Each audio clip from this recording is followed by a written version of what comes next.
I want you to answer the question that the panel asks. The panel was inspired by a YouTube video that I did for another channel, which I also recommend, called Film Courage. And on Film Courage, I did a video called, I basically just sort of common sense laid out why 99% of movies today are garbage. The video is now 4 million views. I wish it was on my channel. It's not.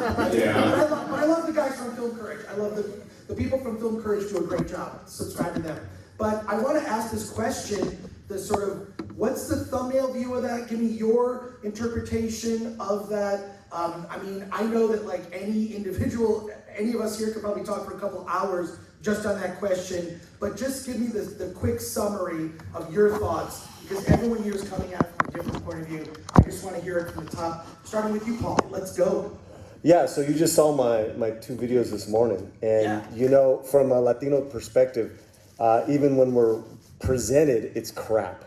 Because it's been a decades and decades of racist stereotypes, and now it's a Latinx trope where it's completely ridiculous. Neymar is one of them that I want no part of.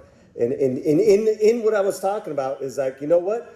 I don't want to be represented like that because it's 99% garbage. It's absolutely there, and I don't want anything to do with it. What I want is to celebrate, spotlight, and uplift independent films. And we're seeing a lot of them this year. American Homeboy, Millennium Bugs, that they throw away the trauma trope.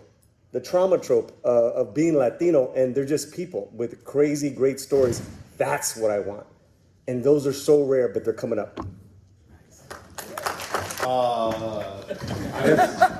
was doing a video all day today. I just got done recording it on this very subject. I think Bob Iger really explained it in his last interview with the New York Times very well, why things suck right now. But essentially, they've turned entertainment into platforms for influence. They're prioritizing the message over story, and our great intellectual properties, our American mythology, is turned into a delivery mechanism for the message. Avatar: The Last Airbender, and I loved it. And I remember having to like wait for episodes to come out. So when I heard there was going to be this movie, I begged my parents to take me to the movie theater to go watch it. And I didn't know who the hell M. Night Shyamalan was, and I learned very quickly how much I hated him. And so the betrayal started all the way back then before anything happened to Star Wars, in my opinion. And so now Avatar is getting remade, and the trailer came out, and I didn't watch it. And my friends that watched the show with me when we were kids, are like, "Oh, did you watch it?" I'm like, "No, I've already been stabbed in the back end and the heart from that stupid movie." That's like, how could you get so many things so wrong? Like, why would you put earthbenders in a prison on the earth, you dumbass? Put them in the ocean. They're earthbenders. But so yeah, I can go on and on. But it's that. You want this property because it's popular. You don't want to make something new. So when the new Joker came out and it had low budget and it made over $1 billion, that was somebody going from comedy to drama because he can't do comedy anymore, and I don't blame him for that. But you have somebody intelligent making a franchise and telling a story, and that's what he just told a guy that had a bad day and descended into madness. Every single person in here can relate to having a bad day, right?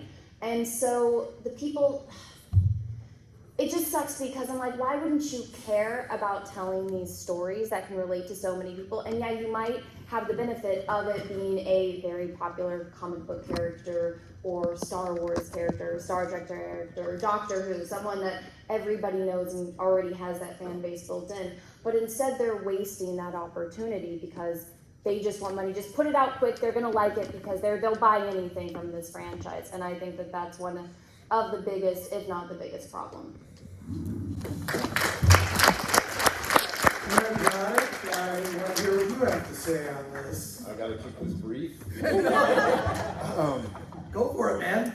Well, kind of repeating from yesterday's panel, about 15 years ago, I used to be really excited when I heard one of the books that I loved, or a superhero was going to be adapted. Now I cringe. Danica, the Disney Marvel is going to make you miss the Fox X-Men. I I promise you that. Now I don't want them to touch anything. Leave it alone. Elric, something I've always wanted to see. Leave it alone. Don't touch it. I'll just read the books. I'm good. I don't need your interpretation of it. It's mass corporatism, commodifying art. I mean, it's all of that. With the Marvels in particular, because it's on my mind, and I just watched Bob Iger talk for 6 hours over and over again, doing a video on it. He explains it pretty well. The reason the Marvels failed, it didn't have enough executive oversight. Yeah. So the diverse director that they cast and did not hire did not have enough oversight from the studio, and he literally threw her under the bus for that movie on an interview with New York Times. That's the problem, is Bob Iger's full of shit. And we know this, and a lot of us have been saying this for many, many years, and Disney and Marvel are just a symptom of a larger problem with Hollywood. Hollywood's a damaged brand right now. And they did it to themselves. We should be in a renaissance right now. We are transitioning to streaming with new technology. It's easier to make stuff. And that was kind of happening back in 2015. There's 3 series, sorry, they're streaming, it's not film, that are great examples that started out great and you saw that line of where things changed. Westworld. Westworld season 1, if you just look at it as a Twilight Zone and leave it at season 1, it's perfect. Great. Altered Carbon season 1, great. Umbrella Academy season 1, great. All went downhill in their second seasons and never came back. And that was right around 2015 and 16. That was the big shift. That was the big political shift when Hollywood decided that they needed to influence people. And they also needed to hire more people, which is great, but you need to hire people of talent. POT, people of talent. Doesn't matter what they look like or how they identify or what God they pray to, they just gotta be good. And we didn't get that. I mean, we lost great series counterpart. Freaking love that series. It died after season 2. One of the greatest concepts I've ever seen. J.K. Simmons is brilliant in it. Half of you probably never heard of it. It's a Showtime series that got canceled after now, but we get 5 series. We get 5 seasons of Discovery. As you said in your video, some of the biggest mistakes were made by Disney just with Star Wars. It's the best example. You don't put Han, Luke, and Leia together in a scene. You make it up as you go. There's no communication. There's no plan. And then what do you do with your billion-dollar franchise? Well, you watch it die. You watch everything. Everything, is in entropy, sure. But you could still, especially with comic books is a medium with multiple genres. You can do those all day long forever. It didn't need to die the death it did, but it did because they made them all the same, which is unfortunate. But the biggest problem is they took you guys for granted all along. You were just this endless money ATM machine, and we don't want to hear from you. We just want your money. So bigots, please watch our stuff. That's their attitude. And that's where they fell.